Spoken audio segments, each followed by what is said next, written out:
Welcome to this episode of the Sports Detective Podcast Show. My name is James Williams, and today we discuss Chip Kelly is leaving UCLA to become the offensive coordinator for Ohio State. The point of this video today is to talk about why Chip Kelly left and what this means for UCLA.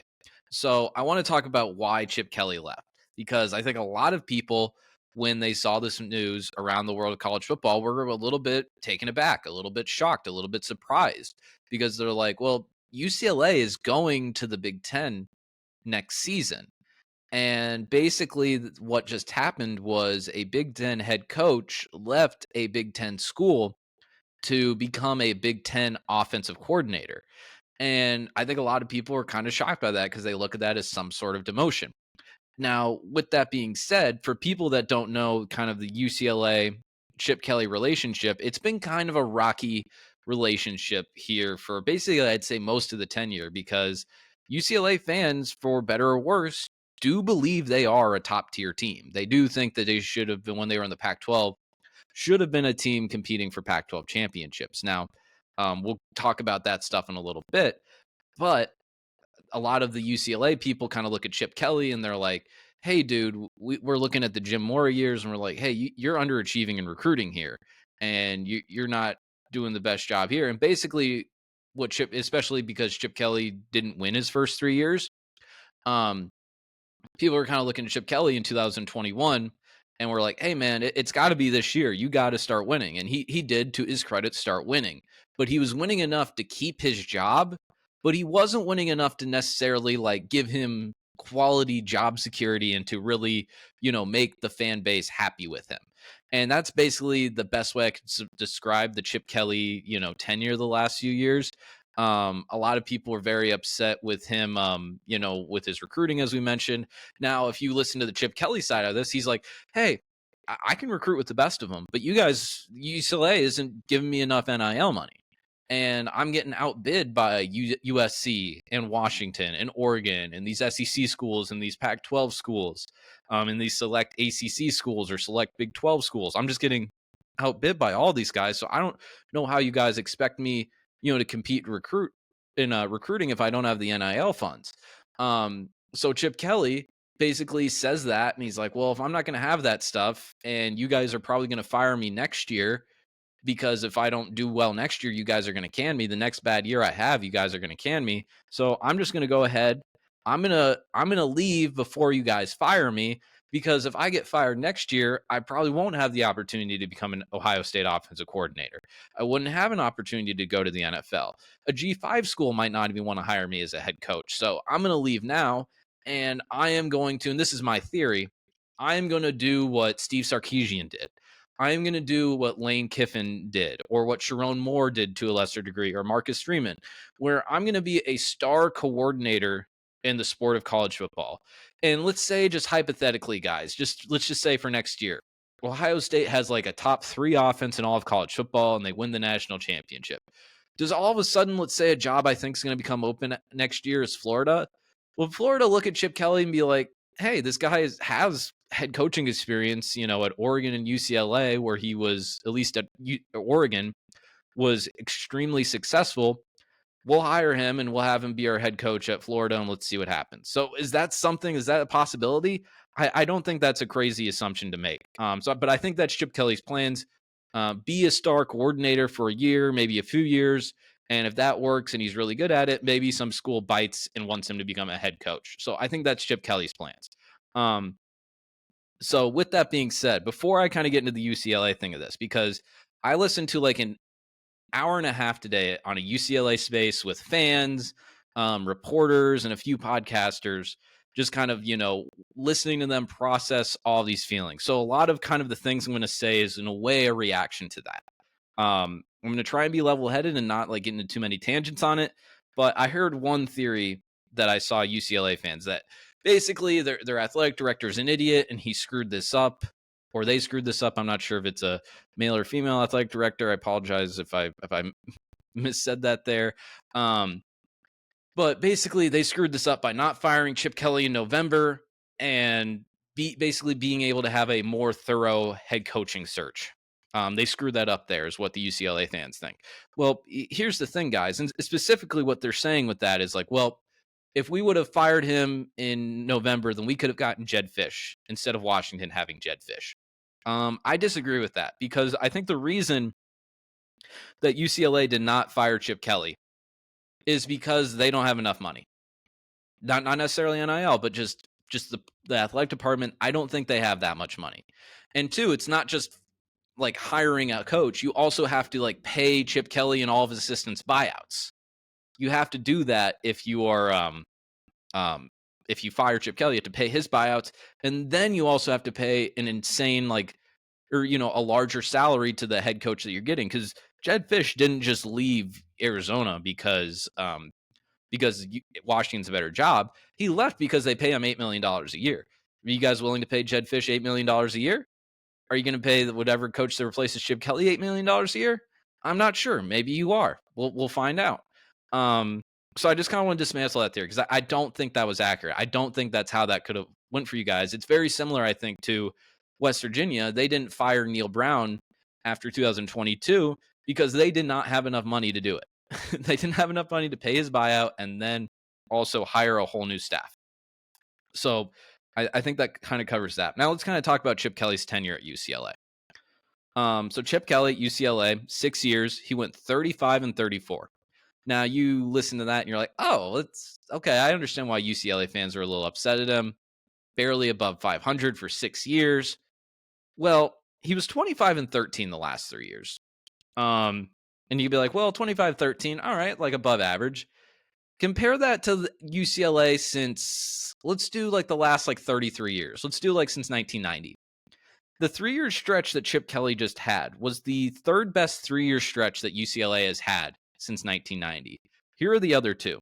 Jim Mora went 29-11 from 2012 to 2014, winning the Sun Bowl, winning the Alamo Bowl. And then Bob Toledo went 25-10 from 96 to 98, losing in the Rose Bowl, winning the Cotton Bowl. UCLA is just like a 7-win program. I know they have, expectations, and they view themselves as a top tier program that should be winning 9, 10, kind of like maybe where Utah's at 9, 10, 11, 12 games.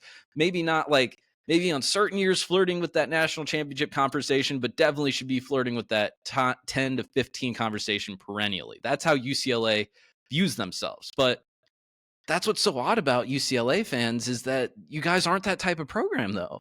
You guys are closer to the 7-5, 8-4 program than you guys are the 9, 10, 11 win program. That's just what you guys are. And just kind of like to, really talk about this with UCLA here, guys. And you're talking to somebody here that has talked to a lot of people. I've done over 50 interviews with 50 different people that cover 50 different teams all across college football. And I always kind of ask everyone, like, what's their expectations?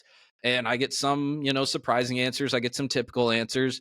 And hey, man, I'm all for programs and teams wanting to be good and wanting to be successful and, dreaming big. But I also think you have to be realistic.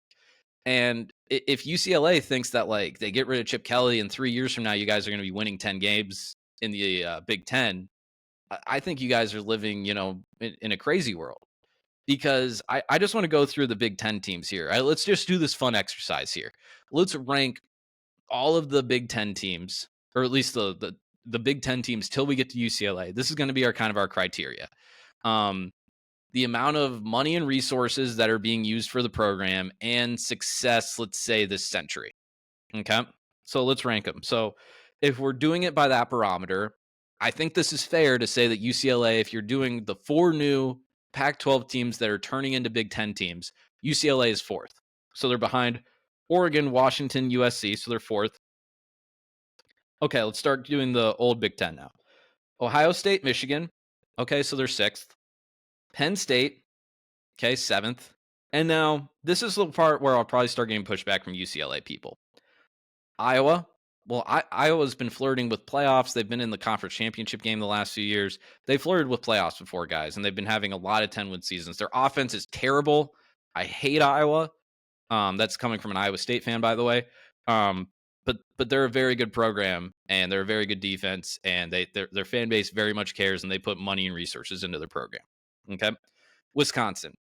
Wisconsin's had like 7 or 8 10-win seasons this century. Not so like the last like 5, 6 years, but look at Luke Fickell's contract. They care about their football program. They want to be an elite football program. Okay. Michigan State. Michigan State made a playoff under Mark D'Antonio. They have made excellent head coaching hires. Before they had Mark D'Antonio, they had Nick Saban. Mel Tucker looked like a good hire for a little bit, and then the whole situation with him happened this year. Look at how much money they paid Jonathan Smith. Look at how much money they pay for their assistant coaches. Michigan State puts a bunch of money and a bunch of resources, and they've been very successful this century. How about this program? Nebraska. Yes, Nebraska has been bad. They haven't made a bowl game since the Obama administration, but they do have the history. They do have the passionate fan base. They did just through NIL money get a 5-star quarterback. And look at Matt Rule's contract. That is an insane contract. They put money, time, effort, and resources into their football program. So I just named 10 different football programs in the Big Ten that have a better 21st century than UCLA, win-loss wise, and put more money and resources into their football program than UCLA. Again, if you're doing like the last 7 years and comparing them the last 3 years and comparing them, UCLA has obviously had more success than a few of those schools. But basically my point there, guys, is UCLA is going into the Big Ten, and they're a bottom half of the conference team.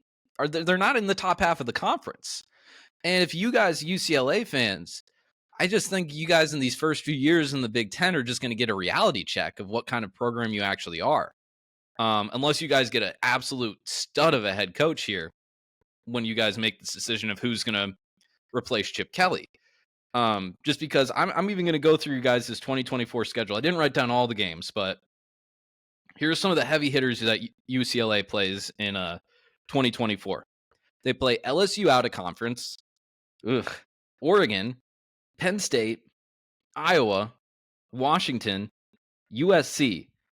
Those are 6 teams that are probably going to be ranked, at least at some point in the season. That's a tough road. Not to mention, you guys also play Nebraska, who I think will be a bowl team next year, Rutgers, who made a bowl game this year, Minnesota, that made a bowl game this year, and Fresno State, that made a bowl game this year.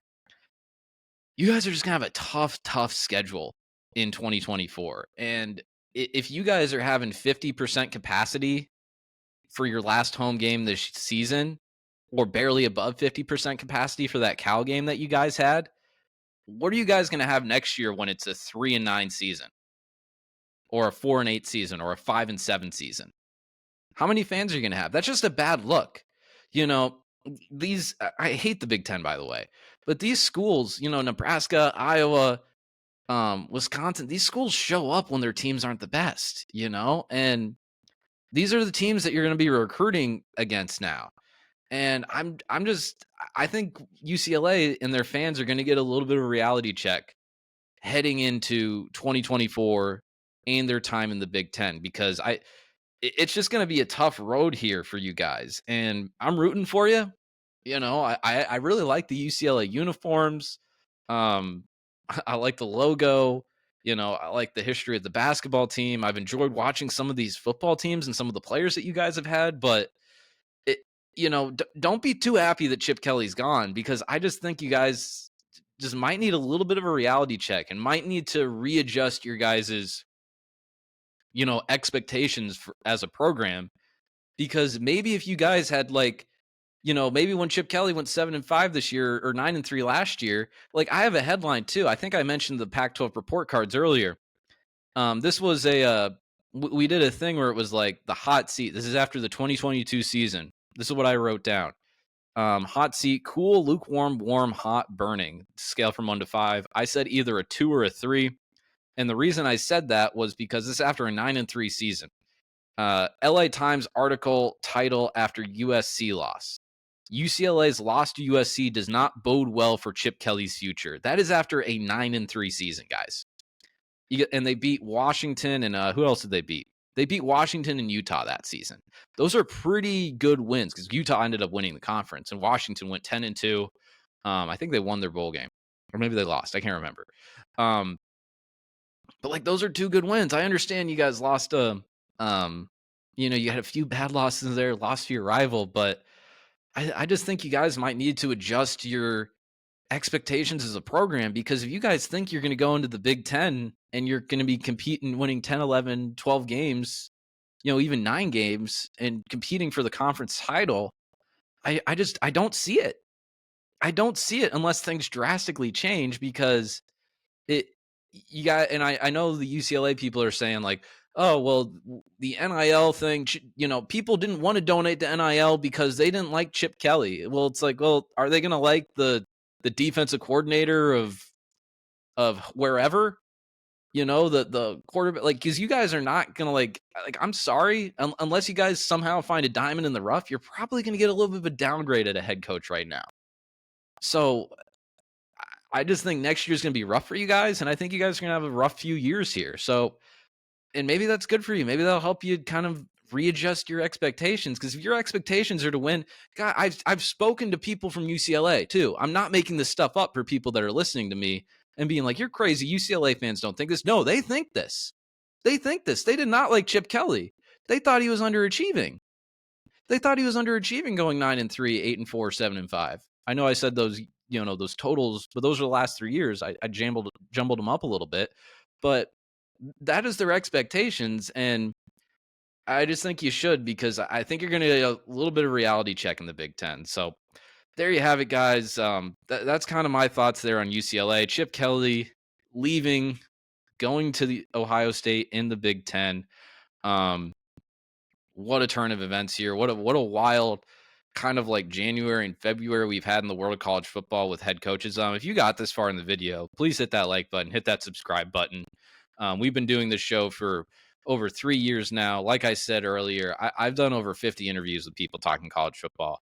None of them are on this podcast feed because we just started. We were a strictly audio show, and we just started putting um, our videos on YouTube, but we're going to start doing more interviews as we're getting into like the spring, and summer and heading into the fall, talking a lot more college football. So if you like all of that content like that, please hit subscribe. We also do a lot of solo videos like this. So please hit subscribe, hit that like button. It really helps us out in the algorithm, really helps us support the show. And really helps me know that I'm doing a good job here. Or if if you didn't do a good job, maybe just exit out of the video now if you didn't think I did a good job, because the dislikes hurt. So thank you very much for watching. I'll talk to you next time.